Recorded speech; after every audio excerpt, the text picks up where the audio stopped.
wewe ni mwanachama na umeshuhudia mkutano uliokuwepo. Tuangazie kuhusiana kile. Unadhani nini imesababisha mkutano huu kuzungumzwa hivyo?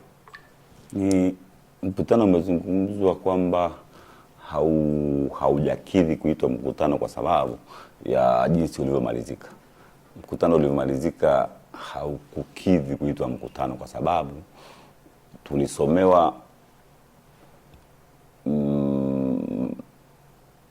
mabadiliko ambayo taarifa ya kamati. Sasa hatukupata fursa ya kusema sawa au sio sawa la kuipitisha.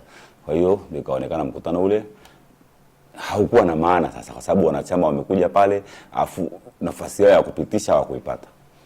Kwani ilikuwa ni siku ya kupitisha ama siku ya kusikiliza kile ambacho kimewasilishwa?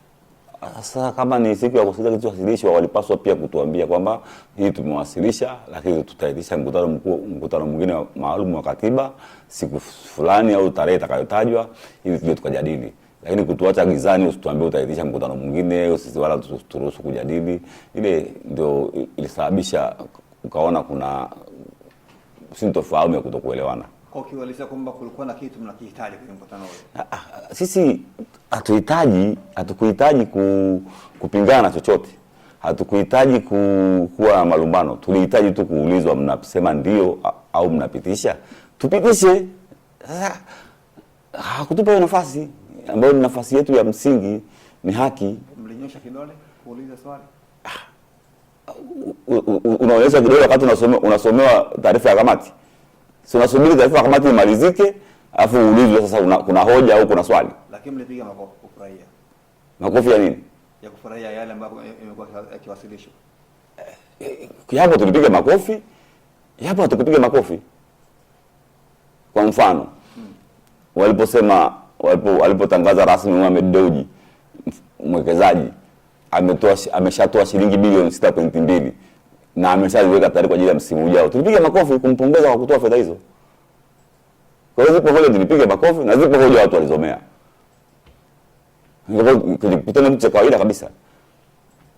Kwa hiyo kiwalisia yule ambaye amefeli kwenye mkutano ni nani? Yule ambaye yani kwamba shutuma zenu mnazielekeza wapi? Kisi hatuna shutuma. Tuna maoni kwamba ule mkutano hujakamilika. Kwa hiyo urudiwe tena ili tupitishe yale mabadiliko ya katiba au tukatae. Hiyo ni haki yetu. Kwa hiyo hatuna shutuma kwa mtu. Mkutano urudiwe. Lazima uitishwe tena. Lazima. Wewe sasa utapeleka wapi yale? Nani amepitisha? Unapeleka kwa nani? Hata hiyo serikali ikipelekewa kwenye mazingira yale sio tawaambia tu mkutano wao kupitisha.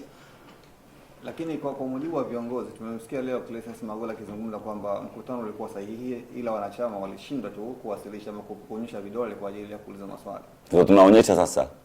Kama hatukuonyesha siku ile, tunanyosha sasa. Tunaonyesha wapi? Hapa studio. Sasa mkutano hapo tunakutana. Sasa kama wewe nimekuambia mkutano hatukupata nafasi.